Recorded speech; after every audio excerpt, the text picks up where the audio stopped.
માનું 335 પ્રભુશ્રી કહે, જે કોઈ તેને એટલે પરમ કૃપાળુ દેવને માનનાર હોય તેના તો અમે દાસ છીએ. જે કોઈ પરમ કૃપાળુ દેવને માનનાર હોય તેના તો અમે દાસ છીએ. હવે તો અવસ્થા થઈ એટલે પ્રભુ મરણ વારંવાર સાંભળે છે. હવે તો અવસ્થા થઈ એટલે પ્રભુ મરણ વારંવાર સાંભળે છે. કે જે કોઈ પરમાત્મા સ્વરૂપને પામેલા એવા પરમ કૃપાળુ દેવને માને, આત્મજ્ઞાની માને, ગુરુ માને, તેના પ્રભુશ્રી કે અમે દાસ છીએ. જે કોઈ કૃપાળુ દેવને ભજે તે અમારા માથાના મુકુટ છે. કેમ તો કે સતને વળગ્યા છે. તે કાળે કરીને મુક્તિને પામશે જો ટકી રહેશે તો તેના અમે દાસના દાસ છીએ.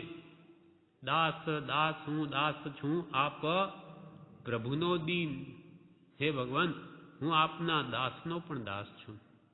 આપણે તો ખાલી બોલીએ છીએ, જ્યારે પ્રભુશ્રીને તો અંતરમાં તેવો ભાવ છે, સાચી ભાવના કૃપાળુદેવ પ્રત્યે છે, માટે કે એને ભજે તેનું કલ્યાણ થશે, કેમ કે સતને વળગ્યા છે. જે કોઈ પરમ કૃપાળુ દેવને માનનાર હોય તેના તો અમે દાસ છીએ. હવે તો પ્રભુ અવસ્થા થઈ એટલે મરણ વારંવાર સાંભળે છે. જો કે ગુરુ કૃપાથી મરણ ભય નથી, ખેદ નથી કે આર્ત ધ્યાનનું કારણ નથી. જો કે અમને મરણ સાંભળે એનો અર્થ એમ નહીં કે અમને ભય લાગે કે મૃત્યુ આવી ગઈ. તો જ્ઞાનીઓને મરણનો ભય છે જ નહીં, કેમ કે એ દેહને પોતાનો જ માનતા નથી. તો ભય શું? હું દેહરૂપ છું તો મારો આ દેહ છૂટી જશે તો મૃત્યુ થશે, પણ દેહ જ મારો નથી તો ભય શું? હા, નિર્ભય છે. હા, એટલે કૃપાલદેવે કહ્યું ઉત્કૃષ્ટ દશા કોની મોક્ષ માર્ગમાં? તો કે નહીં તૃષ્ણા જીવ્યાતણી મરણ યોગ નહીં ક્ષોભ, મહાપાત્ર તે માર્ગના પરમ યોગ જીતલો. નહીં તૃષ્ણા, જેને જીવવાની પણ તૃષ્ણા નથી અને મરણ આવી જાય તો તેનો કોઈ ક્ષોભ પણ નથી. કાલે આવે ભલે આજે આવે અને કોઈ ભય નથી, મરણનો પણ કંઈ ક્ષોભ નથી. એ મહાપાત્ર તે માર્ગના, તે ભગવાન મહાવીરના વિતરાગ માર્ગને ઉપાસવાના મહાપાત્ર એટલે યોગી જીવો છે. પરમ યોગ જીત લોભ, જેને ઈચ્છા માત્ર લોભ છે તે જીતી લીધો, એવા જીવો મોક્ષ માર્ગમાં પરમ યોગી જીવો છે, ચાલનારા. મરણ વારંવાર સાંભળે છે. જો કે ગુરુ કૃપાથી મરણ ભય નથી, ખેદ નથી કે આર્ત ધ્યાનનું કારણ નથી. અમને કોઈ મરણનો ભય નથી, કોઈ જાતનો ખેદ પણ નથી કે અમારા અંતરાત્મામાં આર્ત ધ્યાન નથી. આર્ત ધ્યાન, આર્ત એટલે દુઃખ. મનમાં અમને કોઈ દુઃખ નથી કે અમારું મૃત્યુ થઈ જશે. મૃત્યુ અમારું છે જ નહીં તો ભય કોનો? જ્ઞાનીને આપણામાં અંતર શું? આ જ ભેદ છે. જ્ઞાની દેહને પોતાનો માનતા નથી ને આપણે માનીએ છીએ. આપણે તો દેહ તે જ હું એવું દ્રઢ થઈ ગયું છે. અને એમને કે દેહ હું છું જ નહીં. કૃપાળુદેવ જેવા તો કે અમે દેહધારી છીએ કે કેમ તે સંભાળીએ ત્યારે માંડ જાણીએ છીએ કે અમારે વળી દેહ છે. એ કેટલો વિચાર કરે ત્યારે સમજાય. અને આપણે ગમે તેટલું ઊંડા ઉતરીને કે અમે આત્મા છીએ કે નહીં, તો પણ આત્મા તત્વનું ભાન થતું નથી. એટલે અહીંયા કહે છે, જો કે ગુરુ કૃપાથી મરણ ભય નથી, ખેદ નથી કે આર્ત ધ્યાનનું કારણ નથી. શરીરનો સ્વભાવ તો સડવો પડવો વિણસી જવું છે. પ્રભુ કે ગમે એટલો આ દેહને ટકાવી રાખવા પ્રયત્ન કરીએ પણ એનો સ્વભાવ તો સડણ પડણ ને વિધ્વંસન. એક દિવસે સડી જશે, પડી જશે અને વિધ્વંસન એટલે નાશ થઈ જશે. કેમ કે પૂતગલનું બનેલું છે, જળ તત્વ છે, માટે જળમાં ભળી જશે. અને શરીરનો સ્વભાવ તો સડવું પડવું વિણસી જવું છે. તેમાં પર્યાય દ્રષ્ટિ રાખી આ જીવ મારું મારું કરી બંધાયો છે. જ્યારે પોતાનું નથી એવું શરીર, એમાંય પર્યાય દ્રષ્ટિ રાખી, આ એક અવસ્થા છે. પર્યાય એટલે એને પોતાની માની લીધી. આપણે 25-50 વર્ષ પહેલા ક્યાં હતા? તો કે ખબર નહીં. કોઈ આ મનુષ્ય દેહમાં તો નહોતા જ, એ તો નિશ્ચિત છે. અહીંયા આવ્યા ને 5-50 વર્ષ થયા, તેમાં કે આ દેહ તે જ હું એવું દ્રઢ થઈ ગયું છે. એમ તેમાં શરીરમાં પર્યાય દ્રષ્ટિ રાખી આ જીવ મારું મારું કરી બંધાયો છે. આ દેહ તે મારો દેહ છે, મારું શરીર છે. આ સગા તે મારા છે. આ મારું મારું કરીને આ જીવ બંધાયો છે. જો કે ગુરુ કૃપાથી, ઋષિ કહે પોતા વિશે, જો કે ગુરુ કૃપાથી સંસાર, છૈયા, છોકરા, ધન, ધંધો એવું તો સહેજે મુકાયું છે. ઋષિ કે અમારા વિશે, પોતા વિશે કે છે કે ગુરુ કૃપાથી, આ ભવમાં કે પૂર્વ ભવની સત્પુરુષો દ્વારા થયેલી કૃપાથી છોકરા, છૈયા નથી, એટલે કે અમે બધું ત્યાગ્યું છે. ગુરુ કૃપાથી સંસાર, છૈયા, છોકરા, ધન, ધંધો એવું તો સહેજે મુકાયું છે.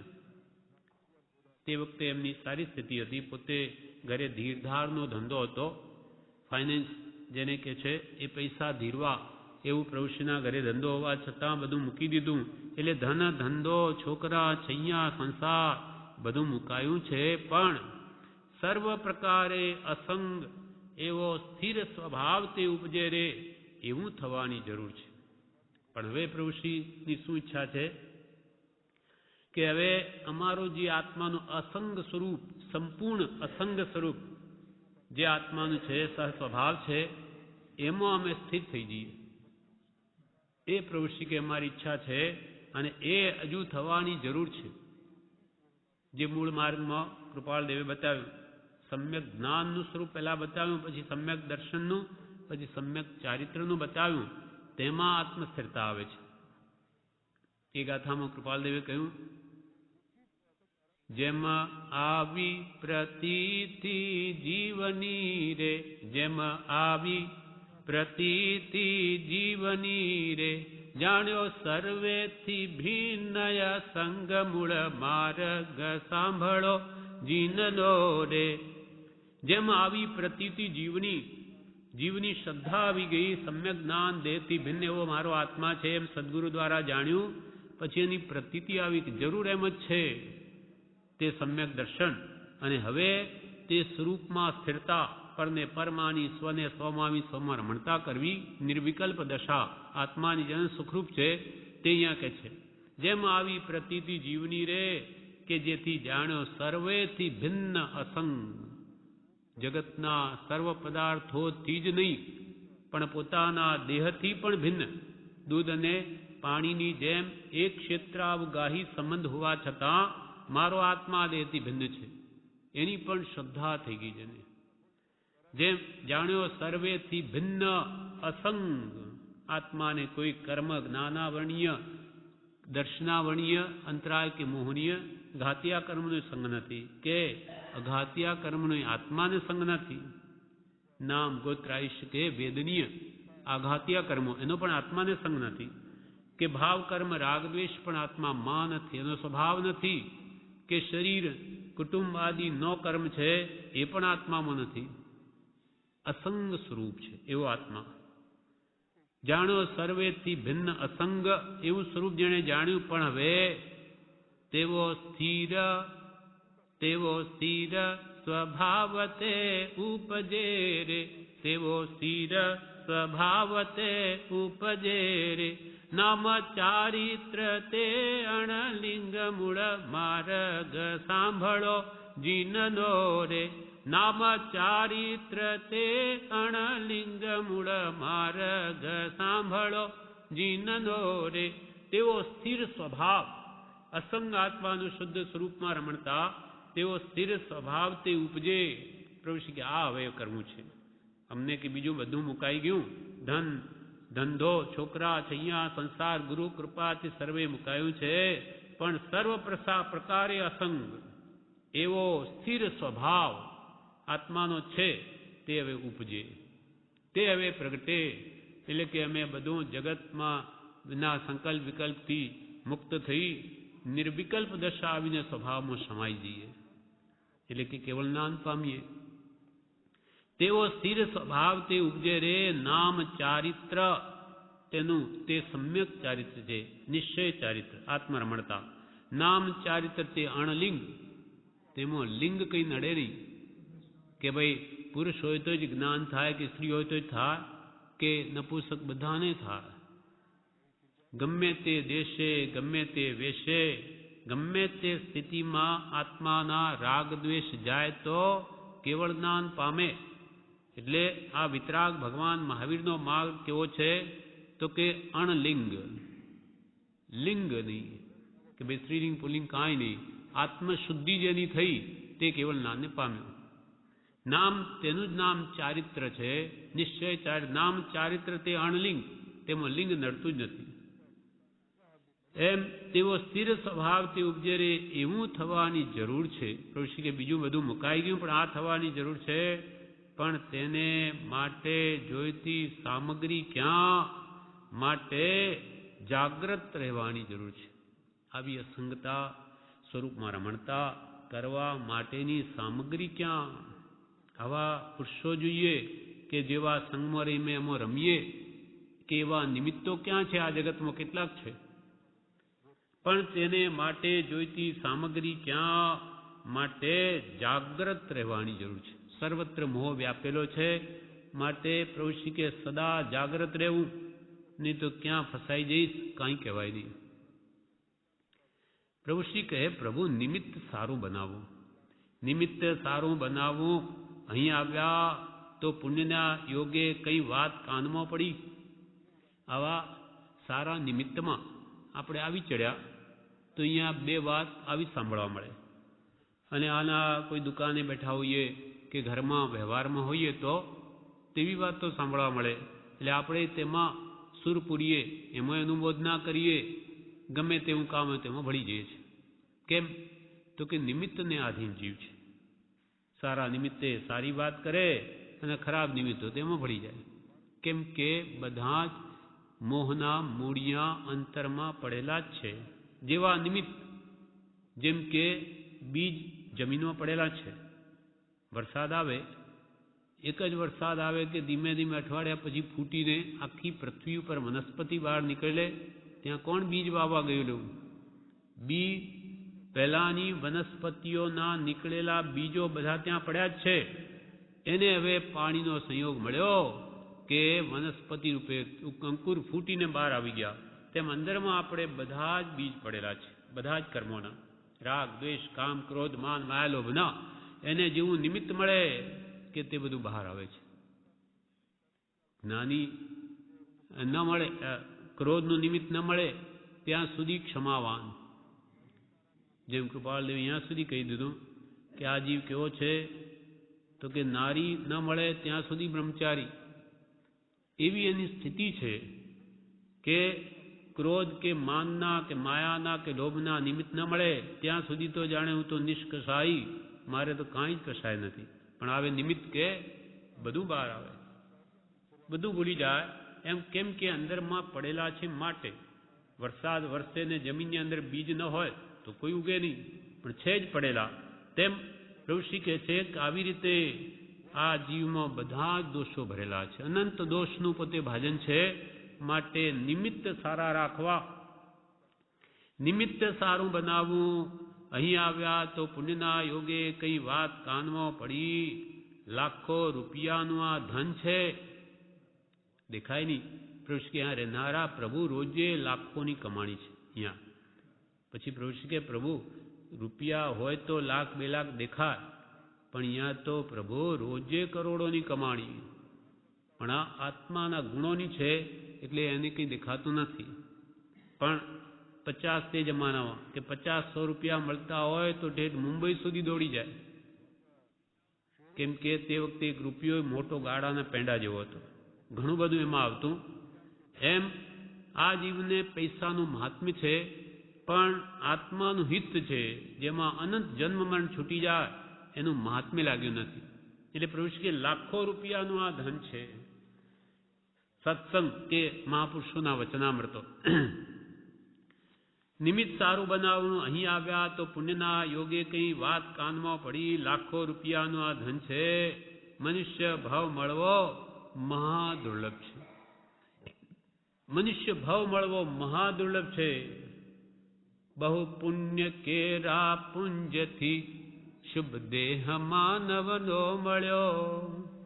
બહુ પુણ્ય કેરા પુંજથી શુભ દેહ માનવનો મળ્યો.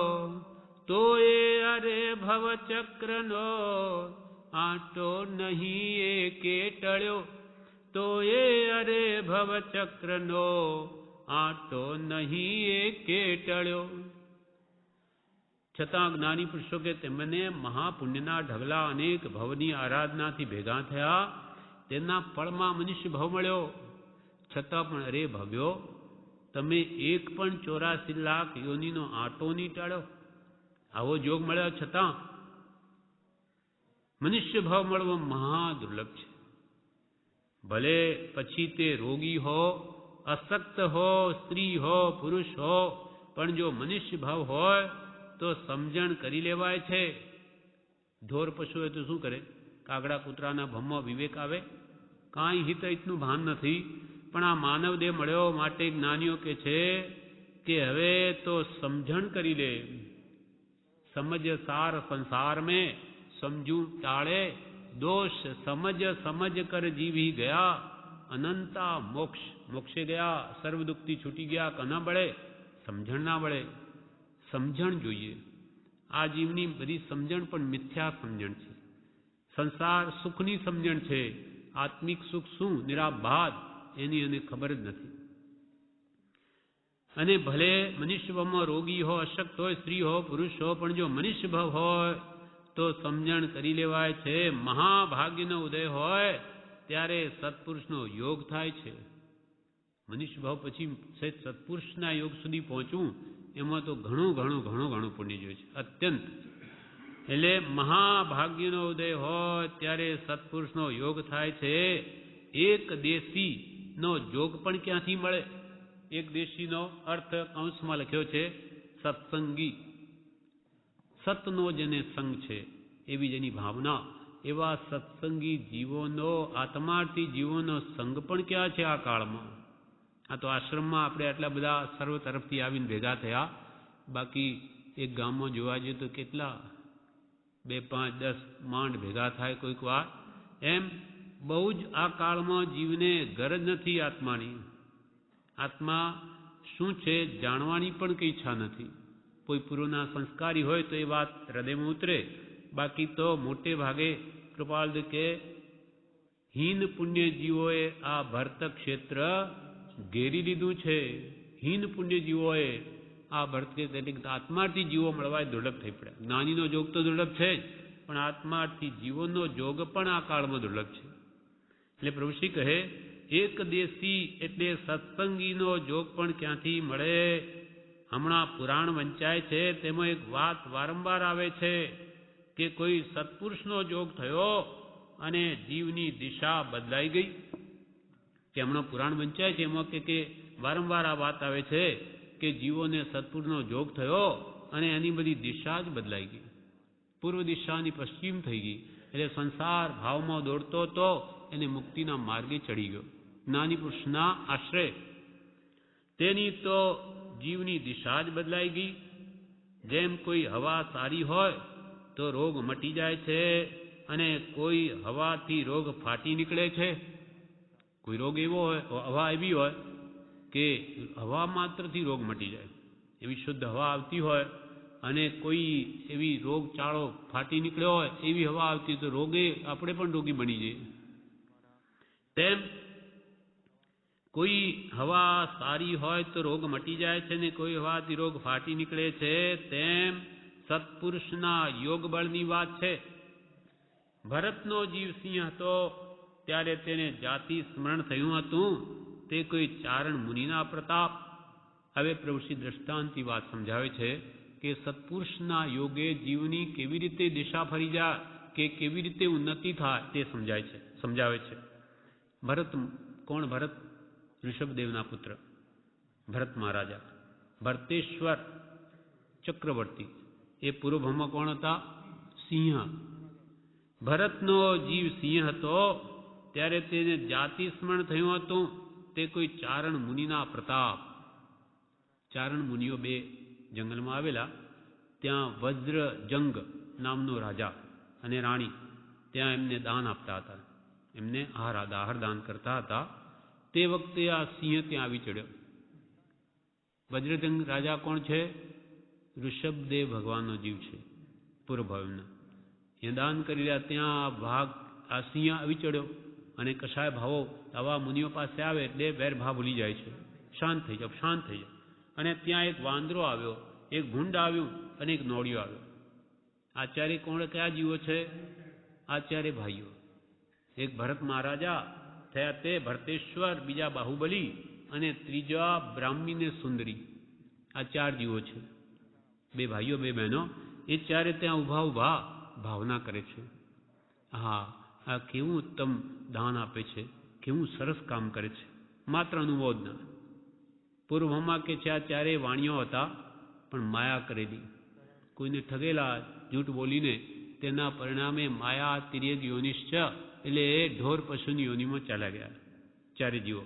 પણ ત્યાં પાછો સત્પુરુષનો જોગ મળી ગયો એટલે ભાવના એના નિમિત્તે સારી થઈ ગઈ. નિમિત્તના આધીન જીવ છે એટલે સારી ભાવનાથી બધું ફરી ગયું અને ત્યાંથી પાછો પુણ્યનો ઉદય થયો અને પાછા આગળ ભગવાન ઋષભદેવ થયા, વજ્રજંગ રાજા જે દાન આપતા હતા અને આ ચારે એમના પુત્રો બની ગયા અને આત્મકલ્યાણ સાધીને મુક્તિને મેળવી લીધી. એમ ક્ષણમપી સજ્જન સંગતિ રેકા ભવતી ભવાણવ તરણે નૌકા. ક્ષણ માત્ર પણ સત્પુરુષોનો સમાગમ એ સંસાર સમુદ્રથી તરવા માટે નૌકા સમાન છે. ક્ષણ માત્રમાં જીવન બદલાઈ જાય અને કુસંગ એવો મળે તો ક્ષણ માત્રમાં પતન પણ થઈ જાય. સંગ ઉપર આધાર છે, જેવો સંગ તેવો રંગ. એટલે સત્સંગનું વિશેષ મહાત્મ્ય જ્ઞાનીઓ કહ્યું છે. નિમિત્તે કરીને જેને હર્ષ થાય છે, નિમિત્તે કરીને જેને શોક થાય છે, નિમિત્તે કરીને જેને ઇન્દ્રિયજન્ય વિષય પ્રત્યે આકર્ષણ થાય છે વગેરે વગેરે તેવા જીવોએ તે નિમિત્તનો ત્યાગ કરવો ઘટે છે અને નિત્ય પ્રતિ સત્સંગ કરવો ઘટે છે. સત્સંગ કરે તો સારા ભાવ થાય અને ખોટા સંગમાં ખરાબ ભાવ થાય. ખોટી સંગમાં લતે ચડી જાય તો આખું જીવન બરબાદ થઈ જાય, ભવ બગડી જાય. એટલે સત્સંગનું અત્યંત મહાત્મ્ય કૃપાળુ દેવે આપણને જણાવ્યું છે. એટલે પ્રભુશ્રી કે ભરતનો જીવ સિંહ હતો ત્યારે તેને જાતિ સ્મરણ નામ થયું હતું. તે કોઈ ચારણ મુનિના પ્રતાપે બીજા ચાર જીવ ભરતના ભાઈ થવાના હતા. તે વાંદરો, ભૂંડ, વાઘ અને નોળિયો જાતિ સ્મરણ નામ પામ્યા. તે પણ મુનિ યુગલના પ્રભાવ મહાવીર સ્વામીના જીવને સમ્યક્ત્વ સિંહના ભાવમાં થયું. તે બે ચારણ મુનિની કૃપા. ભગવાન મહાવીર સ્વામી પણ સિંહમાંથી ભગવાન મહાવીર સ્વામી બની ગયા. નાહર સે ભય બીરજન ગજપારસ ભગવાન. અને પહેલા શું છે? સુલझे पशुपदेश सुन सुलझे क्यों न पुमान. नाहर से भय बीर जिन गजपारस भगवान.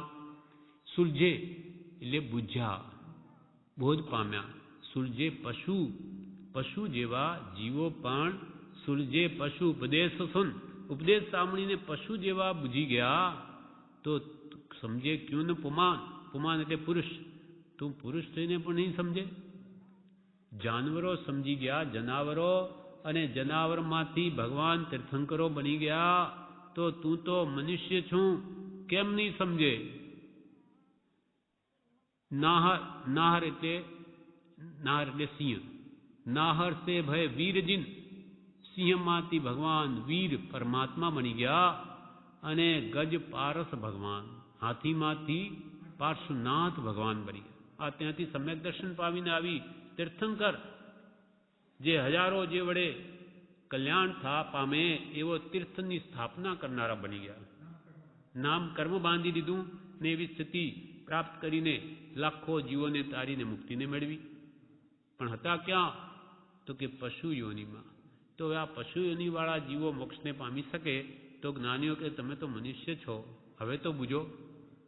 બુજ બુજ ચંડ કૌશિક, એનો પણ ઉદ્ધાર ભગવાન મહાવીરે કર્યો. એમ અહીંયા કે છે મહાવીર સ્વામીને સમ્યક્ત્વ સિંહના ભાવમાં થયું હતું તે 2 ચારણ મુનિની કૃપા. એ હરણને ફાડીને ખાતો હતો, પહેલા દૂર ઉભા રહ્યા, પછી એના પરિણામ જ્યારે શાંત જોયા ત્યારે પાસે આવે છે. પછી એને કહે છે ચારણ મુનિઓ કે ભવ્ય શું કરે છે તું? અનંતવાર આવું ખાધું છે, યાદ કર. આમ એને બોધ આપે છે, પૂરો ભાવ જાતિ સ્મરણ થઈ જાય છે. જણાય છે ઓહો હું કોણ હતો ને ક્યાં આવી પડ્યો છું. બસ હવે 4 પ્રકારના આહારનો ત્યાગ કરું છું. ત્યાં અણસણ લઈ લે છે. ભગવાન મહાવીરનો જીવ સિંહના ભાવમાંથી મરીને દેવલોકે જાય છે. ત્યાંથી પાછી શરૂઆત થઈ ગઈ અને પછી ભગવાન મહાવીર સ્વામી બની ગયા કે જેનું શાસન આજે પ્રવર્તે છે એ શાસનમાં આપણે બેઠા છીએ.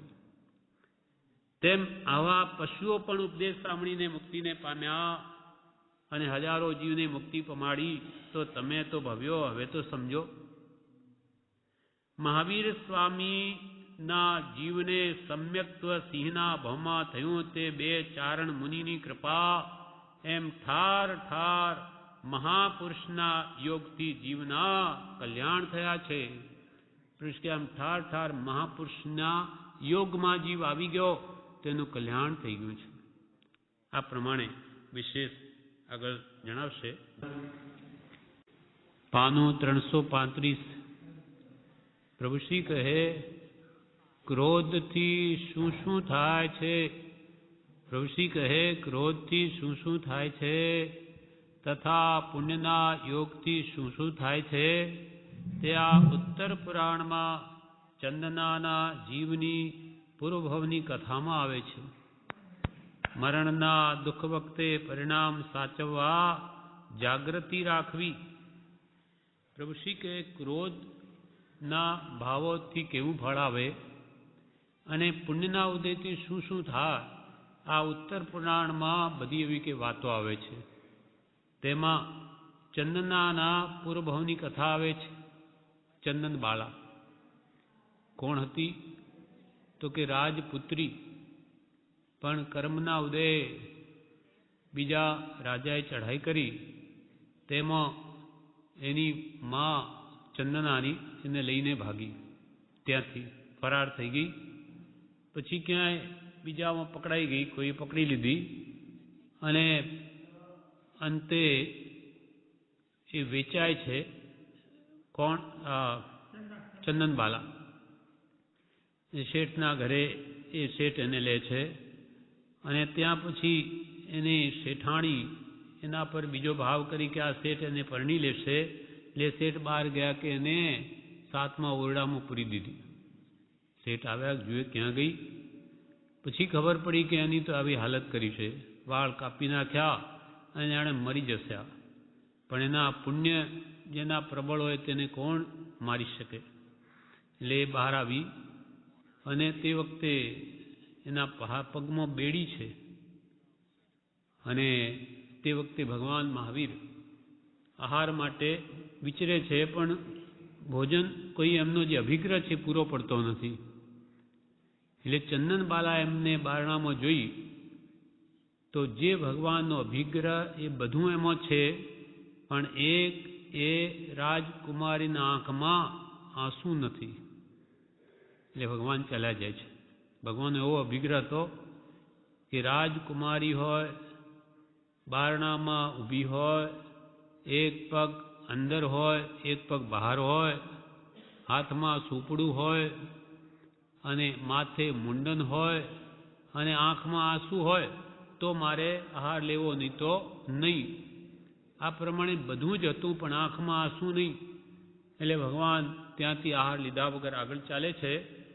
ત્યારે ચંદનબાલાના મનમાં એમ થાય છે કે હો ભગવાન મારા બારણે આવ્યા પણ મારા હાથનો આહાર લીધા વગર ચાલ્યા ગયા. હું કેવી અભાગીની. એમ વિચારતા આંખમાંથી આંસુ પડ્યા કે ભગવાનને થયું કે હવે વિગ્રહ પૂરો થયો. એમ ક્યાં રાજકુમારી અને ક્યાં આવા કર્મના ઉદય બેડીઓ પડી છે. નવરી પુણ્યનો ઉદય આવ્યો કે ભગવાન મહાવીર આવી ચઢ્યા અને ત્યાંથી પછી એ શેઠ આવે છે, પછી એ બોલાવા જાય છે લુહારને તોડવા માટે બેડીઓ. તેટલામાં આ બધું બની જાય છે અને પછી તો એ ચંદનબાલા દીક્ષા લે છે અને પોતાનું આત્મહિત કરે, કેવલનાદ પ્રગટાવીને મોક્ષે પધારે છે. એમ આ બધા પ્રવૃત્તિ કે ક્રોધના ફળ કેવા ખરાબ છે અને પુણ્યના ઉદય પણ કેવું થયું કે પાછું સવળું થઈ ગયું. એમ દરેક જીવ પાપ પુણ્યને આધીન છે. ક્રોધથી શું શું થાય છે તથા પુણ્યના યોગથી શું શું થાય છે ત્યાં ઉત્તર પુરાણમાં ચંદનાના જીવની પૂર્વભાવની કથામાં આવે છે. મરણના દુઃખ વખતે પરિણામ સાચવવા જાગૃતિ રાખવી. મરણના દુઃખ તો બધાને આવશે જ, પણ તે વખતે આપણા ભાવ સાચવવા માટે જાગૃતિ રાખવી. અને જો અભ્યાસ દેહાધ્યાસ છોડવાનો કરેલો નહીં હશે તો તે વખતે મૂંઝવણ થશે કે આ બધું મારું અહીંયા જ રહી જશે, મારે આ બધું મૂકીને જવું પડશે. પણ પહેલાંથી જ આ ભાવ દ્રઢ કરી લીધો હોય કે આમાં મારું કંઈ છે જ નહીં, હું આવ્યો ત્યારે એકલો જ આવેલો, કંઈ લઈને આવ્યો જ નથી, તો મારું ક્યાં છે તે મુકાયેલું જ છે. એ તો પરને મેં મારું માની લીધું, એ મારી ભૂલ છે. એ ભ્રાંતિ મમત્વ ભાવ કાઢી નાખે તો કાંઈ ભય નથી.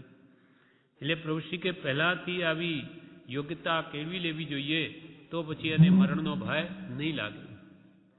મરણના દુઃખ વખતે પરિણામ સાચવવા જાગૃતિ રાખવી.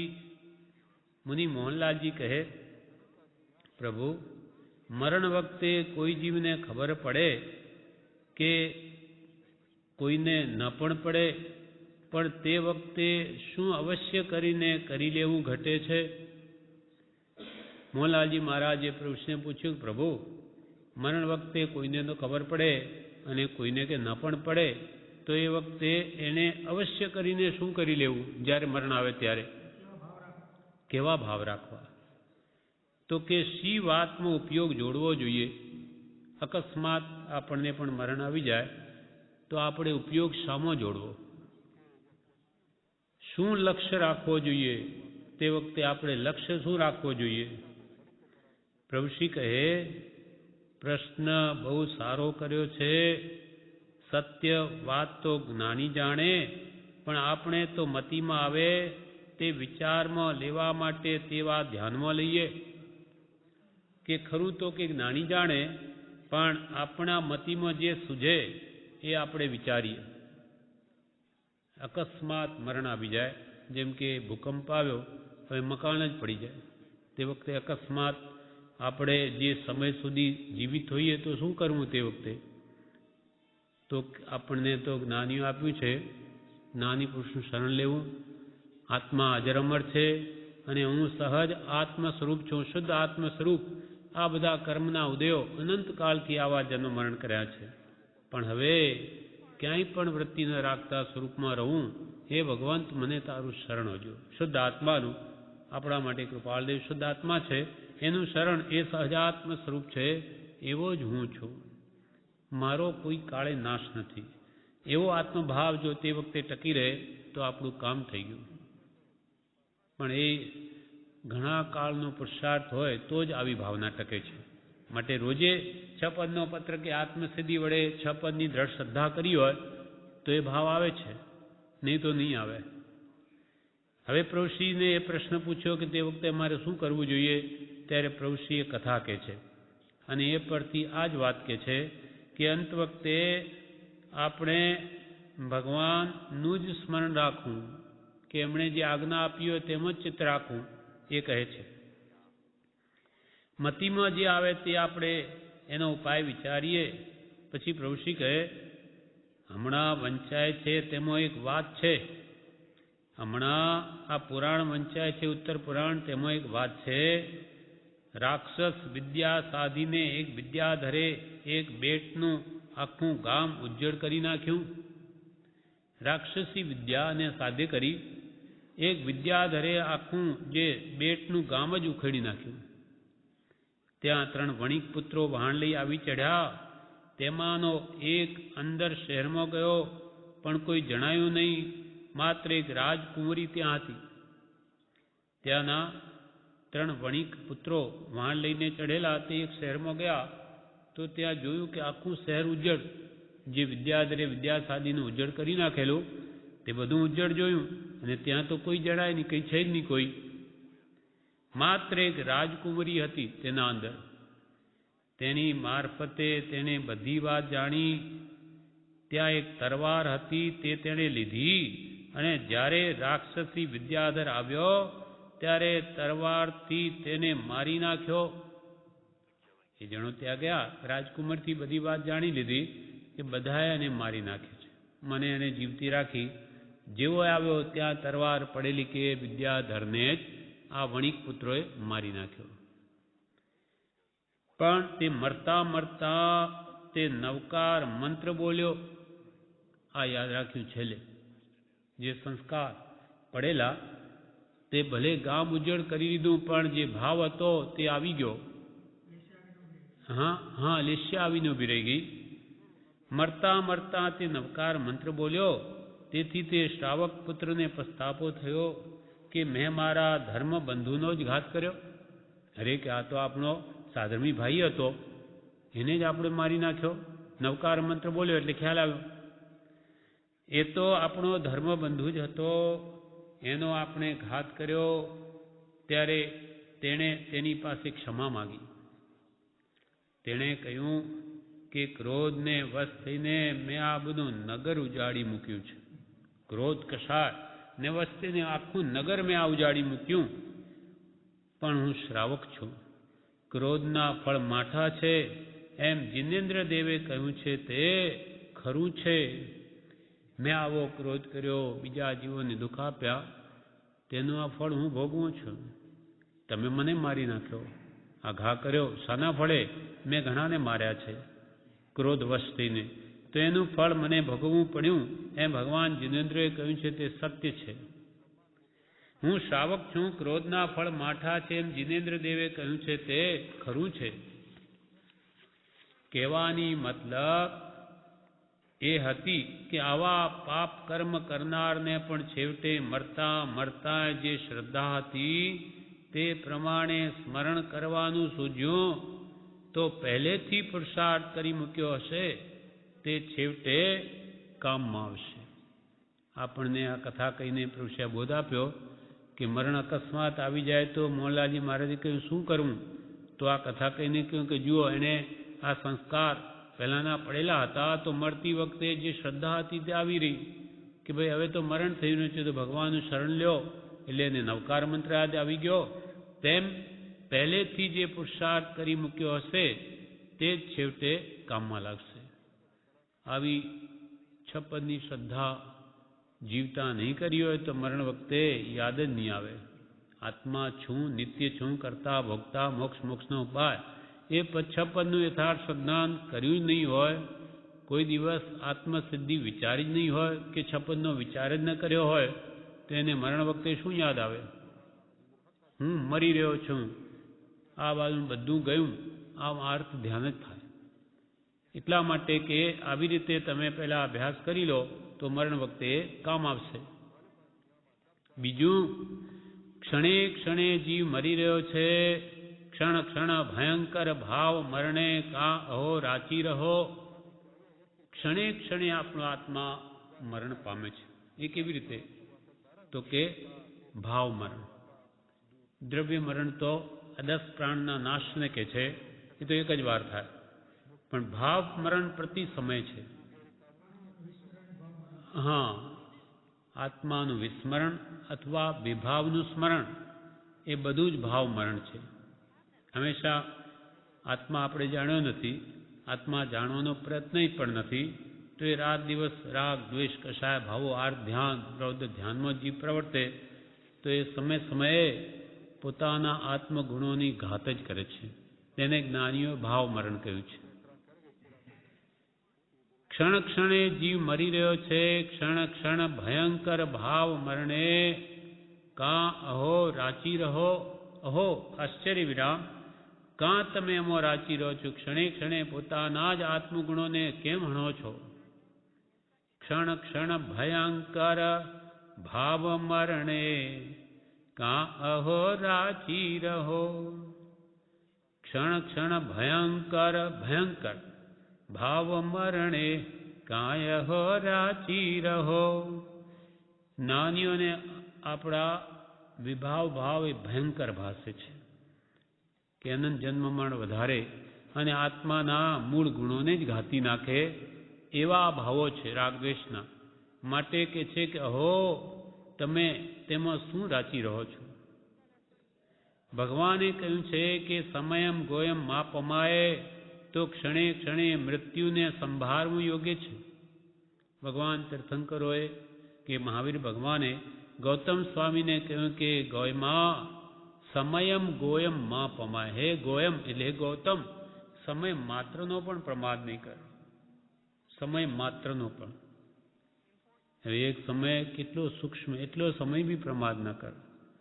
એ મનુષ્ય ભણું કેટલું બધું કિંમતી છે કે અલ્પ માત્ર પણ પ્રમાદ કરવાની જ્ઞાની પુરુષોની હા નથી, ના છે, કેવળ ના છે. સમયમ ગોયમ માપમાય એમ ભગવાને કહ્યું તો ક્ષણે ક્ષણે મૃત્યુને સંભાળવા યોગ છે. જો આમ મરણની તૈયારી કરી હશે તો કામ લાગશે, આખરે આવીને તે હાજર થશે. આ પ્રમાણે આખી જિંદગી આત્મભાવ ભાવ્યો હશે અને દેહ ભાવને પર જાણ્યો હશે તો એ આખરે આવીને હાજર થશે. આ મરણની તૈયારી કરી હશે તો કામ લાગશે, આખરે આવીને તે હાજર થશે. અમને કૃપાળુ દેવે પણ 1951ની સાલમાં પત્ર લખ્યો હતો કે મરણ પહેલાં તૈયારી કરી મૂકવી અને મરણ સમયે તો અવશ્ય તેમ કરવું. મરણ પહેલાં જ મુખ્યત્વે તો તૈયારી કરી લેવી જોઈએ અને કોઈ કારણસર નહીં થઈ શક્યું તો મરણ વખતે તો અવશ્ય આરાધના કરવી જોઈએ. કૃપાળુ પ્રભુશ્રી કહે કૃપાળુ દેવે સંમત 1951ની સાલમાં અમને પત્ર લખ્યો કે મરણ પહેલાં તૈયારી કરી મૂકવી અને મરણ સમયે તો અવશ્ય તેમ કરવું. પણ કર્મની ગતિ વિચિત્ર છે, પણ કર્મની ગતિ વિચિત્ર છે. સૈનિક રાજા અને કૃષ્ણ મહારાજ પણ ક્ષાયિક સંકિતના ધણી હતા અને મરણ વખતે પણ ભગવાનનું કહેલું અન્યતા ન થાય તેમ માનતા હતા. સૈનિક મહારાજ અને શ્રી કૃષ્ણ ક્ષાયિક સમ્યક દ્રષ્ટિ, તેમને જેને ક્ષાયિક સંકિત હતું એટલે મરણ વખતે પણ ભગવાનની આજ્ઞા છૂટે નહીં એવું જે માનતા હતા. પણ કર્મની ગતિ વિચિત્ર છે એમ માનતા હતા. મારનાર જરાકુમળને શ્રી કૃષ્ણે કહ્યું જા જતો રહે, નહીં તો બળદેવ આવીને તને મારી નાખશે. પહેલાં લેસ્યા સારી હતી શ્રી કૃષ્ણની, એટલે જરાકુમારે બાણ માર્યું, પછી ખબર પડી કે અરે આ તો મારો ભાઈ જ, હવે તું એ જતો રહે, નહીં તો હમણાં બળદેવ આવશે તને મારી નાખશે. પણ જેવો દૂર ગયો કે લેસ્યા ફરી અને વિચાર થયો કે અનેક સંગ્રામમાં ન હારેલો તેને મારીને દુશ્મન એમનો એમ જાય છે. આટલા બધા સંગ્રામ કર્યા, લડાઈઓ કરી, કોઈ દિવસ નહીં હાર્યો અને આ મને એક જરાકુમાર જેવો મને મારીને ચાલ્યો ગયો. એટલે લેસ્યા બદલી, હવે આવે તો એને મારી નાખું. ગતિ બંધાઈ ગયેલી એટલે ગતિ જેવી મતિ આવી ગઈ અથવા મતિ જેવી ગતિ થાય છે. એટલે એમનો વિચાર ભર્યો અને કે મને મારીને કેમ જાય છે, આ વિચાર આવ્યો. રૌદ્ર ધ્યાન નવા થવા લાગ્યું. ગતિ પ્રમાણે મતિ થઈ કે મતિ પ્રમાણે ગતિ થઈ, જે કહો તે. પૂર્વે નરક આયુષ બાંધ્યું હતું તેવી લેસ્યા આવીને ખડી થઈ. પૂર્વે આવું આયુષ્ય જ બાંધેલું એટલે કેવી લેસ્યા આવીને ઊભી રહી. કહેવું તો ન જોઈએ પણ સમજવા માટે કહું છું. પ્રભુશ્રી કે કહેવું તો ન જોઈએ પણ સમજવા માટે કહું છું. અમે જ અહીં પાટ પર સાંજે બધા બારણા વાસી બેસીએ છીએ, વિચારીએ છીએ કે જાણે કે મરી ગયા હતા. હવે બીજી કોઈ વાત ધર્મ સિવાય કરવી નથી. તે વિચારનું જોર ચાલે ત્યાં સુધી થોડી વાર તો નિર્વિઘ્ને રહેવા, પણ થોડી વાર પછી ઘોડો આવીને ધબ પડે અને થાય કે અરે તને કોણે બોલાવ્યો છે? વિકલ્પો આવીને ઉઠે કે અમે પહેલાં બેસતા હું નક્કી કરતા કે બસ અમારે તો હવે કાંઈ પણ ધર્મ સિવાય બીજું કંઈ જ વિચારવું જ નથી, કે ધબ દઈને ઘોડો આવે ને પડે વિકલ્પનો, એને ઉપયોગ તૂટી જાય અને થાય કે અરે તને કોણે બોલાવ્યો છે? પણ સદગુરુના શરણાર્થી તેને વિઘ્ન કરતા જાણી તેને દૂર કરી નાખીએ, નહીં તો તે વિચારમાં તણાઈ જવાય તો પ્રસન્નચંદ્ર રાજર્ષિની પેઠે ક્યાંનું ક્યાંય જતું રહેવાય. આ તો કે પરમ કૃપાળુ દેવની કૃપાએ સદગુરુના શરણાથી અમે વિકલ્પોને અડસેલી મૂકીએ છીએ, નહીં તો જો એમાં તણાઈ જઈએ તો પ્રસન્નચંદ્ર રાજર્ષિ જેવું થાય. એટલે માત્ર વિકલ્પોમાં ચડી ચડીને 7મી નરક સુધીના દળિયા ગ્રહણ કરી લીધા અને પાછા ફર્યા તો 2 ઘડીની અંદર આ બધું અંતર્મૂર્તમાં બધા જ કર્મો તોડી નાખીને કેવળ જ્ઞાન પણ પ્રગટાવી લીધું. એમ ભાવમાં કેટલી તાકાત છે. પૂર્વે બાંધેલા કર્મો અમને કે આમને સર્વને આવ્યા વગર રહેવાના નથી. જે અધ્યાસ પડી ગયો છે તેમાં પુરુષાર્થ કરીએ ઘસારો પડે છે ને બીજું થાય છે. ઋષિ કે તમે કે અમે જે કર્મો પહેલાં બાંધ્યા એ તો આવવાના જ, પણ એમાં પુરુષાર્થ કરવાથી જરૂરે ભાવો મંદ થાય છે અને પુરુષાર્થ કરીએ તેમાં ઘસારો પડે છે અને બીજું થાય છે. સારા કે ખોટા કર્મ, શાતા કે અશાતા, તડકા છાયડાની પેઠે આવવાના જ. આપણે શુભ કે અશુભ જેવા ભાવો કર્યા છે તેવા કર્મો તો કે આવવાના જ, તેનું ફળ શાતા કે અશાતા આવશે જ. પણ પુણ્ય કે પાપ કોઈનો ખપ નથી એમ રાખવું, પણ મનમાં એમ રાખવું કે મારે પુણ્ય કે પાપ કાંઈ જોઈતું નથી. સમકીતિ પુણ્ય ક્રિયા કરે છે તે ઇષ્ટ ગણીને કરતો નથી. ક્રિયા પુણ્યની જ કરે કે પાપમાં નહીં પ્રવર્તે, પણ આ પુણ્ય માટે કરું છું એવો ભાવ ન રાખે. સમકીર્તિ પુણ્ય ક્રિયા કરે છે તે ઇષ્ટ ગણીને કરતો નથી. કોઈ રાજાએ 1000 રૂપિયાનો દંડ કર્યો હોય તો પણ તે જો 50 રૂપિયા આપતા પતતો હોય તો રાજી થવા જેવું છે. 1000 રૂપિયાનો દંડ કર્યો હોય રાજાએ અને કોઈ કારણસર 50 રૂપિયામાં પૂરું થઈ જતું હોય તો કે સારું છે.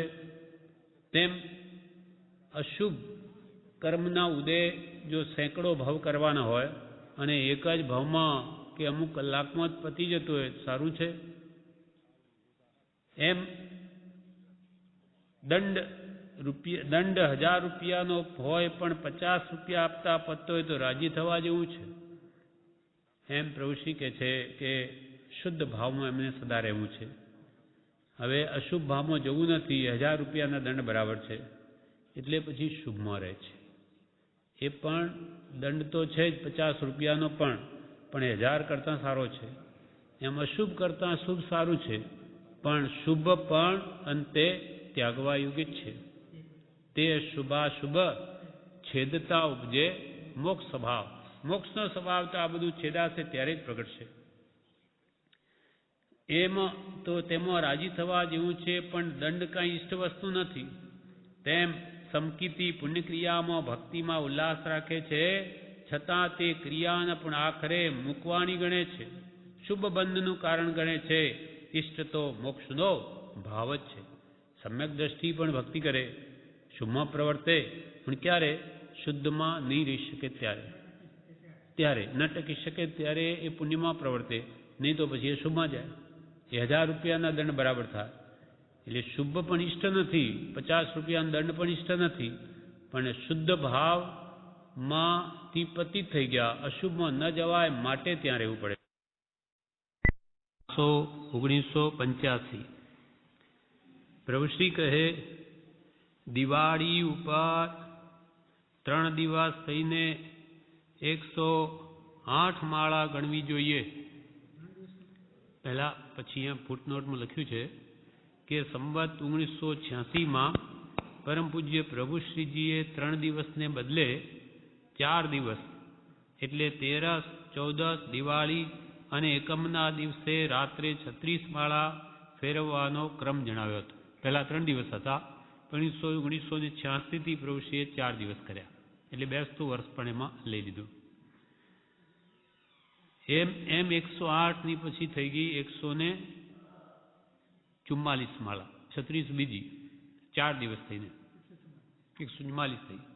પણ પહેલાં 3 દિવસ હતા એટલે અહીંયા એમ લખેલું છે કે 3 દિવસ થઈને 108 માળા ગણવી જોઈએ. એકી વખતે 108 માળા ગણવી હોય તે તેમ કરે, 3 પહોર જાગીને કરે. એકી સાથે 108 કે 144 ગણવી હોય તો 108માં કે 3 કલાક, 3 તરી 9 કલાક લાગે, અને 4 દિવસો 12 કલાક લાગે. એમ કરવું તેમ આખી રાત જાગીને. પણ સમાધિ મરણ માટે દિવાળીમાં અવશ્ય માળાઓ તો ગણે જ. આખી જિંદગી જીવે ત્યાં સુધી આટલો ક્રમ આરાધે સમાધિ મરણ માટે, તો એનું સમાધિ મરણ થાય છે.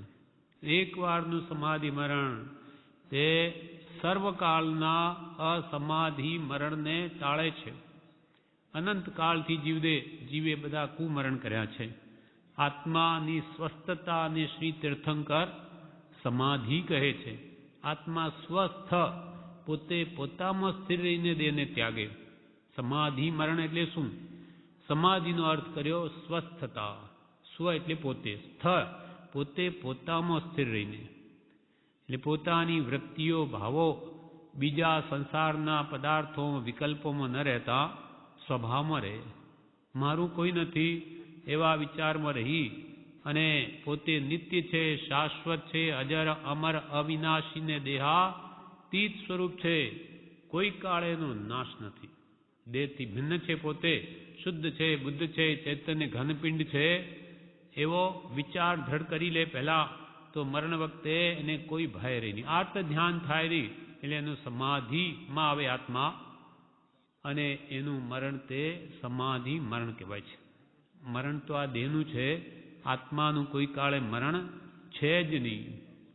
નાન્યું કે આત્મા મરતો મરી ગયો હોય તો ફરી આવ્યો ક્યાંથી? એ અજન્મા છે. જન્મે તો એ મરે, આત્મા જન્મ્યો જ નથી કોઈ કાળે, તો મરણ એનું હોય જ કેમ? માટે એ આત્મભાવ આવા જો દ્રઢ કરે, એવા આત્મભાવ સહિત આ દેહ ત્યાગ 10 પ્રાણોના નાશને મરણ કહે છે. મન વચન કાયાના યોગ, 5 ઇન્દ્રિયો, રૂપ રસ આંખ નાક કાન શરીર અને મોઢું, એ 5 ઇન્દ્રિયો, અને મન વચન ને કાયાના યોગ 8, અને શ્વાસો શ્વાસ 9 અને 10મું આયુષ્ય, એ 10 પ્રાણ કહેવાય છે. 10 પ્રાણના નાશને વ્યવહારમાં મરણ કહેવાય છે. બાકી આત્માનું મરણ છે જ નહીં. જે મૃત્યુ આપણને દેખાય છે એ પૂદગલ જન્યું પૂદગલ નાશ પામે, કેમ કે સડન પડન વિધ્વંસણ એવો એનો સ્વભાવ છે પૂદગલનો. એ રૂપી દ્રવ્ય જે અનંતા કર્મો એટલે પૂદગલો ભેગા થઈને આ શરીર બન્યું, માટે એનો નાશ છે. સંયોગ થયો માટે એનો વિનાશ, વિયોગ નિશ્ચિત છે. તો પ્રભુશ્રી કહે છે કે સમાધિ મરણ માટે એટલી આરાધના તો જરૂર કરવી જોઈએ. પ્રતિવર્ષ કરનારા તો પ્રતિદિન પણ 36 માળાઓ ગણે છે. હા, જે પણ ગણે છે. એવા જીવો છે કે ભાઈ સમાધિ મરણ આવતું વર્ષ ક્યારે આવશે કોણે જાણ્યું, આપણે 36 માળા તો રોજે ગણવી છે, તો એની એ મૂડી જમા થાય છે. સમાધિ મરણ વખતે એને બળ આપશે, અંત વખતે કરેલું કામ આવે. પૈસા જુવાન અવસ્થામાં કમાવ્યા હોય તો વૃદ્ધાવસ્થામાં એનો ઉપયોગ કરી શકે શાંતિથી, પણ કંઈ ભેગું જ ન કર્યું હોય તો વૃદ્ધાવસ્થામાં કોની પાસે જાય? એમ એ આત્મ સાધના કે આત્મહિત માટે આરાધના કરેલી જમા હશે તો એને અંત વખતે અદ્ભુત શાંતિ આપશે, આનંદ આપશે, અને સ્વસ્થતા પૂર્વક એનો દેહ ત્યાગ કરીને ઉચ્ચ ગતિને સાધશે, ઉર્ધ્વ ગતિને પામશે. માટે પ્રભુશ્રી કે 3 દિવસ થઈને 108 માળા દિવાળી પર ગણવી જોઈએ. એકી વખતે 108 માળા ગણવી હોય તો તેમ કરે, 3 પહોર જાગીને કરે, 1 પહોર 3 કલાક, 108 કે એક સાથે કે 144 તો 12 કલાક. એમ કરવું હોય તો એમ આખી રાત જાગીને કરે. તેમ ન કરી શકે તેણે પાખીને દિવસે એટલે 14ને દિવસે એમ જો ન કરી શકે કે ભાઈ 12 કલાક તો મારાથી કંઈ આવું થાય નહીં, તો પછી પ્રતિદિન 36 માળા ગણે, જેમ આપણે અહીંયા કરીએ છીએ તેમ પાખીને દિવસે એટલે 14ને દિવસે 3 માળા, હવે 13 કરી એટલે 13, 14 અમાવસ ને એકમ. એમ તે દિવસોમાં પ્રતિદિને પહેલા 3 માળા સહજાત્મ સ્વરૂપ પરમગુરુ મંત્રની, 28 માળા પરમગુરુ નિર્ગુણ સર્વજ્ઞ દેવ મંત્રની અને 5 માળા આત્મ ભાવના ભાવતા જીવ લહે કેવળનાંદ્રે મંત્રની, એમ 36 માળા ફેરવવી. તેટલી જ 36 દિવાળીને દિવસે સાંજે અને 36 માળા એકમની સાંજે, એમ 108 ને બદલે હવે 144 માળા 3 દિવસ થઈને ફેરવવી. સાના? હા, 4 દિવસ. 108 હોય તો 3 દિવસ, 144 4 દિવસ થઈને ફેરવવી. અને રોજે 36 માળા બી નહીં ફેરવી શકે માનો ગ્રસ્ત ઘરમાં કામકાજમાં, તો પછી 18 સવારમાં લે કે 22 સવારમાં લે, બાકીની સાંજે લે. આમ 2 વિભાગ પણ પાડી શકાય. પણ જ્યાં હોઈએ ત્યાં સમાધિ મરણની દિવાળીના 4 દિવસોમાં આટલી આરાધના અવશ્ય કરવી, એવો નિશ્ચય રાખવો. બધાને કે આશ્રમમાં રહેવાનો જોગ મળે ન પણ મળે, કર્મના ઉદય, તો જ્યાં હોય ત્યાં માળા તો ગણી શકાય છે. પણ મુખ્ય અંતરાય હોય તો તે જીવનો અનિશ્ચય છે. નિશ્ચય કરે કે બધું જ થાય, નિર્ધાર કરે કે મારે આ કરવું જ છે, તો એને કોઈ નહીં રોકી શકે. પણ આ જીવનો હંમેશા આ ઢીલા છે. હવે થશે તો કરી દીધું, નહીં તો મૂકી દીધું. કેમ કે કોઈ અહીંયા ભગવાન પૂછવા આવતા નથી કે ભાઈ કેમ મૂકી દીધું. પણ આ પ્રમાદ આપણને નડે છે. જે અનાદિની એમાં રતિ છે, મીઠાશ છે, કંઈ નિમિત્ત આવે મૂકી દે, શું કરીએ, કામ આવી ગયું.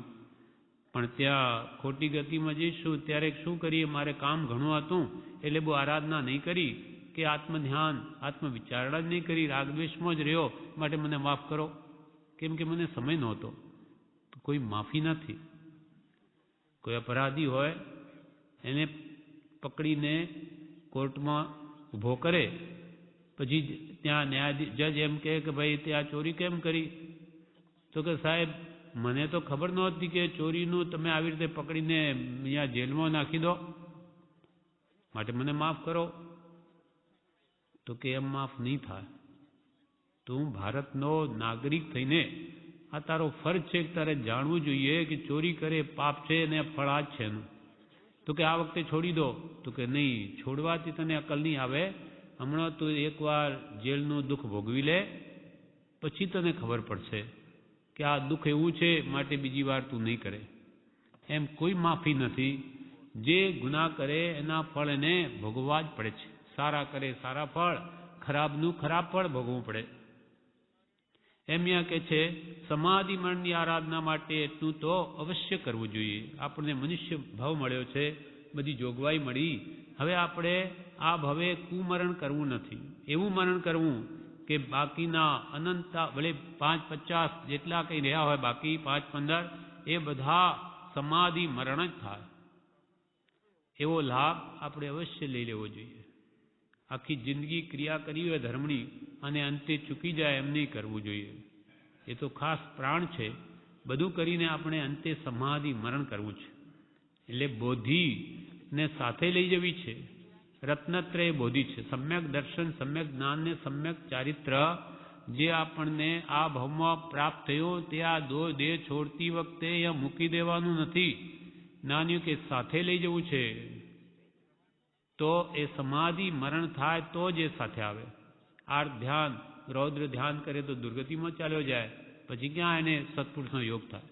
માટે આવી જો ભાવના હમણાંથી ભાવી હશે, સમાધિ મરણની ને આરાધના કરી હશે, સજાત્મ સ્વરૂપ પરમગુરુ મંત્રની નિષ્દિન અથવા પુરુષાર્થ ભક્તિ સ્વાધ્યાય વડે, તો એનું જરૂર ફળ આવશે. એટલે પ્રભુશ્રીએ તે 36 માળા સુધી પણ જે સામાયિકમાં બેઠા હોય તેમ ન બેસી શકે તે સવાર સાંજ થઈને 36 માળા ફેરવી લે. એક સાથે નથી બેસાતું તો સવારે 18 સાંજે 18 કરીને ફેરવી જરૂર લે. એમ 108 માળા માત્ર સમાધિ મરણની ઈચ્છાથી ફેરવે, બીજી કોઈ ઈચ્છા નહીં કે આ લોકના મને પૈસા મળે કે પુત્ર મળે કે સ્ત્રી મળે કે ધન મળે કે આ માટે નથી, દેવલોક મળે એના માટે આ ધર્મ નથી. ધર્મ તો આત્મ સ્વભાવ પ્રાપ્ત કરાવવા માટે છે. એટલે સામાયિકમાં બેઠા હોઈએ તેમ ન બેસી શકે એક સાથે તો સવાર સાંજ થઈને 36 માળા ફેરવી લે. એમ 108 માળા માત્ર સમાધિ મરણની ઈચ્છાથી ફેરવે. માત્ર સમાધિ મરણની ઈચ્છાથી ફેરવે. કોઈ પણ પ્રકારની આ લોક પરલોકની વાંછા નિયાણું ન કરે. નિયાણું ભગવાન આ હું માળા ફેરવું છું, મને મળી જજો, આ મને થઈ જજો, આ બધા સંસારિક ભૌતિક તુચ્છ વિષયો માટે આ અમૂલ્ય ધન નથી. એટલે પ્રભુશ્રી કે કોઈ પણ પ્રકારની આલોક પરલોકની વાંછા નિયાણું ન કરે. 3 દિવસ યથાશક્તિ તપ કરે. યથાશક્તિ પાછું તપ કરે તો એ ફળમાં અભિવૃદ્ધિ થાય છે. એટલે પ્રમાદ ના આવે, જાગૃતિ રહે. અન્ન જેવું મન બહુ ખાય તો પ્રમાદ આવે, આળસ આવે, એટલે જેવી સ્થિરતા કે વિચાર એમાં રહે નહીં. એટલે કે યથાશક્તિ એ 4 દિવસોમાં તપ કરે, ઉપવાસ કરે, એકટાણું કરે કે નીરસ આહારથી ચલાવે. ઉપવાસ કરે, નથી બનતો તો એકટાણું કરો, બ્યાસણું કરો, આંબીલ કરો, પણ તે દિવસે અથવા નીરસ આહારથી ચલાવે. તથા બ્રહ્મચર્ય પાળે, શુભ ભાવનામાં 3 દિવસ ગાળે, 4 દિવસ ગાળે તો તે સમાધિ મરણની તૈયારી છે. જૈન વ્રત કથામાં જેમ ઘણા દુખિયાઓએ દુઃખથી મુક્ત થવા ઉપાય પૂછેલા છે, જૈન વ્રત કથા છે એમાં દરેક જીવોએ મને આ દુઃખ છે તો તેના ઉપાયો જ્ઞાની પુરુષે બતાવ્યા છે. જૈન વ્રત કથામાં જેમ ઘણા દુખિયાઓએ દુઃખથી મુક્ત થવા ઉપાય પૂછેલા છે અને સાધુ મુનિઓએ જણાવેલા વ્રતથી લાભ મેળવી જેમ કલ્યાણ તેમને સાધ્યું છે, તેમ આ વ્રત પણ તેવું જ છે. જેમ કે શ્રીપાલ રાજાને કોઢ થયો તો એ મૈણા સુંદરી એના ગુરુ પાસે લઈ ગઈ. ગુરુએ નૌપતજીની આરાધના કહી અને નિષ્કામ ભાવે માત્ર આત્મહિતના લક્ષ્ય સાધવા કહ્યું તો આત્માર્થનો લક્ષ્ય રાખીને લઈ મંડ્યા તો રોગી ગયો અને સમ્યક દર્શન થયું ને આગળ મુક્તિને પામશે. માટે લક્ષ્ય મોક્ષનો રાખે, કોઈ બીજો સંસારનો નહીં તો સંસાર સુખ તો મળે જ પણ સાથે મોક્ષ મળી જાય. અનાજ વાવે ખેડૂત ઘઉંની ઈચ્છા રાખે છે, ઘઉં વાવે તો કંઈ ઘાસની નહીં. જ્યાં સુધી ઘઉં ના આવે ત્યાં સુધી કાપે જ નહીં. ઘઉંના ડુંડા આવે પાકે બધો ત્યારે કે ખેતરમાંથી એ બધા કાપે, ઝાડ એના પેલા નહીં કાપે કે ઘઉં આવ્યાથી શું કાપે, પણ એને ઘઉંનો લક્ષ્ય છે માટે ન કાપે તો એને ઘઉં મળે અને ઘાસ તો સાથે મળે જ. કેમ કે ડુંડા તો ઠેઠ ઉપર આવે, ઘાસ તો આવે જ, પણ જે ઘાસનો લક્ષ્ય રાખે માત્ર તેને ઘાસ જ મળે. તો કે આ કેટલું મોટું થયું કાપી નાખો તો એને ઘઉં ન મળે. જેમ મોક્ષનો લક્ષ્ય જેને નથી, સ્વર્ગ સુખનો જ લક્ષ્ય છે, એને તો થોડું પુણ્ય વધી ગયું બહુ થઈ ગયું તો એને મોક્ષ ન મળે. માત્ર સ્વર્ગ સુખના એકાદ સુખ પુણ્યના ભોગવી ફરી સંસારમાં જ રજડે. આપણે એવું નથી જોઈતું, આવું તો અનંત વાર કર્યું. હવે મુક્તિ જોઈએ છે, જન્મ જરા મરણથી મુક્ત થવું છે, બીજું કાંઈ જોઈએ નહીં. એવો નિષ્કામ ભાવ હોવો જોઈએ તો સમાધિ મરણ થાય. જૈન વ્રત કથામાં જેમ ઘણા દુખિયાઓએ દુઃખથી મુક્ત થવા ઉપાય પૂછેલા છે ને સાધુ મુનિઓએ જણાવેલા વ્રતથી લાભ મેળવી જેમ કલ્યાણ તેમણે સાધ્યું છે, તેમ આ વ્રત, આ સમાધિ મરણ પ્રાપ્ત કરવાનું આ વ્રત, જે 36 માળા આરાધન કરવાનું વ્રત, તે પણ તેવું જ છે. દરરોજ 3 દિવસ 4 દિવસ આત્મસિદ્ધિ વગેરેનો નિત્યક્રમ પણ ચાલુ રાખવો. કે ભાઈ રાત્રે પછી આ બોલીએ તો સમય નથી રહેતો તો કે નહીં, આત્મસિદ્ધિ ચાલુ જ રાખવી, મૂકી ન દેવી, દિવસે પણ બોલી લેવી. આત્મસિદ્ધિનો એ 4 દિવસ નિત્યક્રમ પણ ચાલુ રાખવો.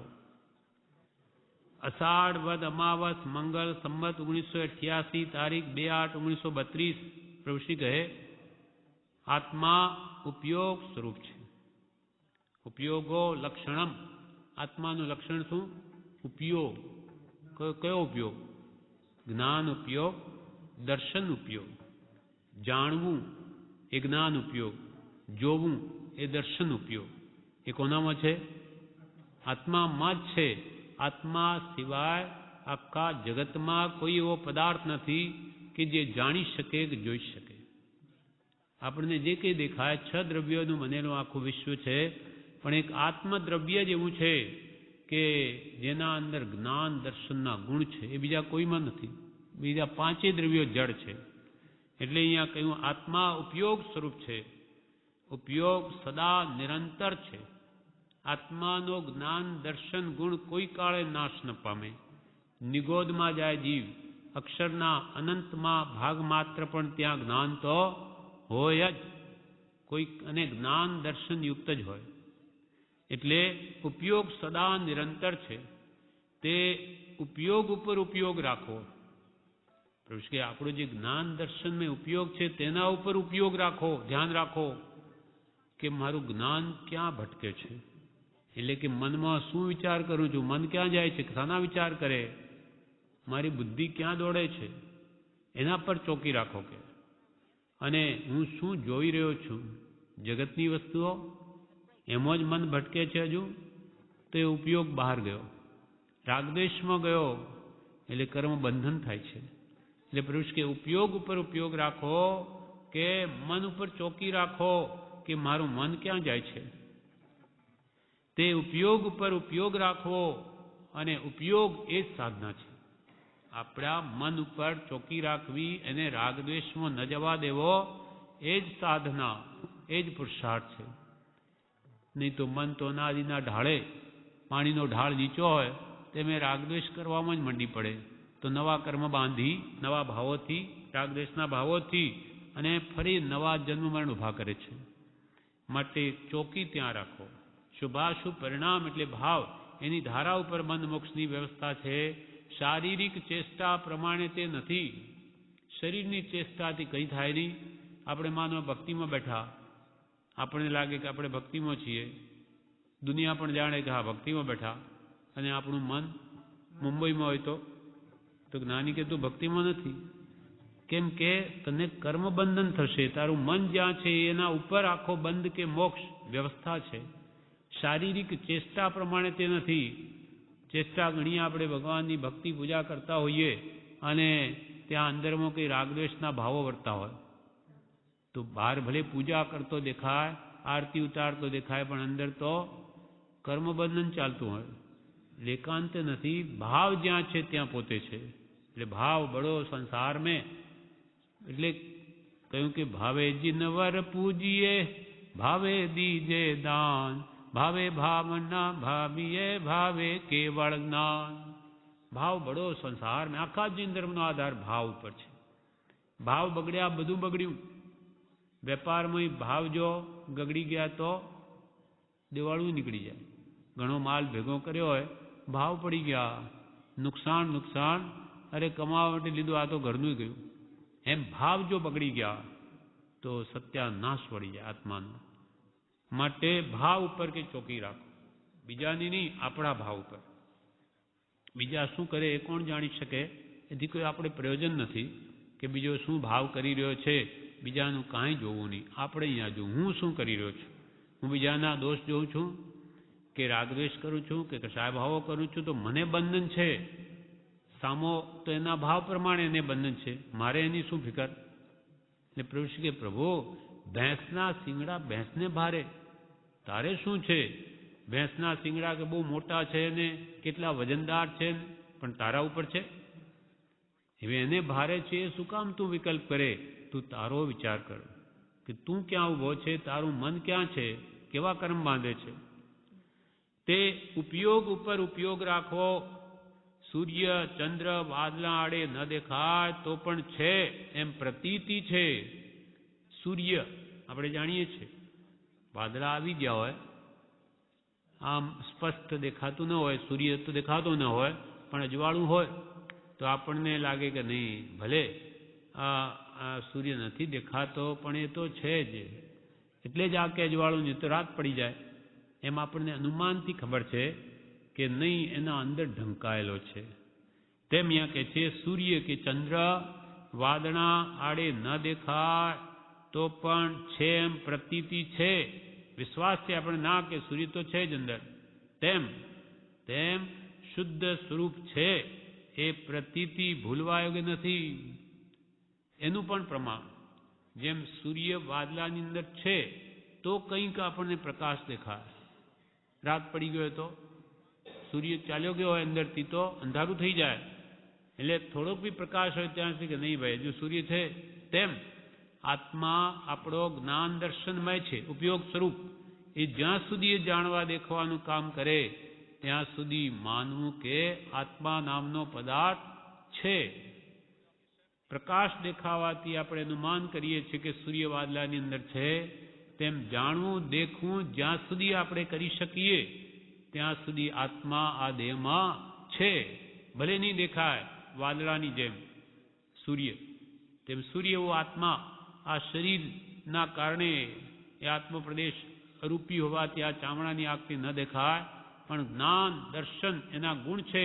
તે વખતે તે પ્રમાણે આત્માને ઓળખી શકાય છે, પકડી શકાય છે કે આત્માને તો કોણ જાણે, આત્મા ન હોય તો કોણ બોલે, આત્મા ન હોય તો કોણ જુએ. માટે આ શરીરમાં આત્મા છે જ. આત્મા ન હોય તો શરીર મળદું થઈ જાય. પછી આંખ હોવા છતાં મળદાને જોઈ ન શકે, કાન હોવા છતાં મળદું સાંભળી ન શકે. એટલે જોનાર, સાંભળનાર, બોલનાર કોઈ જુદી વસ્તુ હતી એમ અનુમાનથી જાણી શકે છે, વિચાર કે. એટલે કૃપાલ કે કર વિચાર તો પામ, તો ખ્યાલ આવે. ઔષધ વિચાર ધ્યાન, કે મળદું ચાલી ન શકે ને હું બધું કરું, ફરક શું? તો કે મારામાં આત્મા નામનું તત્વ છે. ભલે મને વાદળાની આડે સૂર્ય ન દેખાય તેમ આત્મા નથી દેખાતો, પણ એમાં છે જ. એમ આત્મા ઉપયોગ સ્વરૂપ છે, ઉપયોગ સદાય નિરંતર છે. તે ઉપયોગ ઉપર ઉપયોગ રાખવો. સૂર્ય ચંદ્ર વાદળા આડે ન દેખાય તો પણ છે એમ પ્રતીતિ છે. તેમ શુદ્ધ સ્વરૂપ છે એ પ્રતીતિ ભૂલવા યોગ્ય નથી. તેમ આત્માનું શુદ્ધ સહજાત્મ સ્વરૂપ છે એમ જ્ઞાની પુરુષે કહ્યું. માટે પ્રતીતિ પણ ભૂલવા યોગ્ય નથી. ઉપયોગ ભૂલી જવાય છે એ ભૂલ મહાવીર સ્વામી દીઠી. તે ઠામ ઠામ આગમમાં ઉપદેશી છે. તે સર્વ ભૂલની બીજભૂત ભૂલ છે. ઉપયોગ ભૂલી જવાય છે. ઉપયોગ જાણવું દેખવું ભૂલી જવાય. નથી રહેતો આપણો ઉપયોગ, આત્મા તરફ લક્ષ નથી રહેતો. કેમ કે અનાદિથી અને એ ઢાળ છે. આત્માનો અનુભવ નથી, આત્માનું સુખ અનુભવાયું નથી, બે ફટ જુદા જોયા નથી. માટે ત્યાં ઉપયોગ આપણો રહેતો નથી, ભૂલી જવાય છે. ઉપયોગ ભૂલી જવાય છે એ ભૂલ મહાવીર સ્વામી દીઠી. કે અનાદિકાલથી આ જીવ શરીરમાં જ આત્મબુદ્ધિ કરીને કે પર પદાર્થમાં મારાપણું કરીને સ્વને ભૂલી ગયો છે. એ ભગવાને આ ભૂલ દીઠી અને ઠામ ઠામ આગમમાં ઉપદેશી છે. ને કૃપાલે પણ એ જ કહ્યું કે તારી મોટામાં મોટી ભૂલ શું? તો કે પરને પોતાનું માનવું અને પોતે પોતાને ભૂલી જવું. આ મોટામાં મોટી ભૂલ. જે દેહ શરીર આપણું નથી તેને તો આપણું માની દીધું. આ શરીર તે હું, હવે શરીર પડવાનું આયુષ્ય કર્મ પૂરું થાય એટલે કે હું મરી જઉં છું. જ્ઞાની કે આ શરીર તારું છે જ નહીં તો ક્યાંથી મરે? તું તો કોઈ કાળે મુઓ જ નથી, મરી ગયો તો અહીંયા આવ્યો ક્યાંથી? એમ એ ભાવ જો દ્રઢ થાય, શુદ્ધ સ્વરૂપી આત્મા છું તો કોઈ ડર નથી. એટલે પ્રભુશ્રી કે તેમ શુદ્ધ સ્વરૂપ છે પોતાનું એ પ્રતીતિ એટલે વિશ્વાસ ભૂલવા યોગ્ય નથી. ઉપયોગ ભૂલી જવાય છે એ ભૂલ મહાવીર સ્વામીએ દીઠી. તે ઠામ ઠામ આગમમાં ઉપદેશી છે. એ સર્વ ભૂલની બીજભૂત ભૂલ છે. દેહમાં આત્મબુદ્ધિ, દેહ તે જ હું, એ બધી ભૂલોની મૂળભૂત ભૂલ. એટલે આમાંથી જ બધી ભૂલો જન્મે છે. બધા દેહ તે હું એટલે ઇન્દ્રિયો તે મારી, ઇન્દ્રિયો જે વિષયોની છે એ પણ મારે જોઈએ તો જ મને સુખ મળે, એવી મિથ્યા માન્યતાઓ દેહમાં આત્મબુદ્ધિને લઈને ઊભી થઈ ગઈ છે.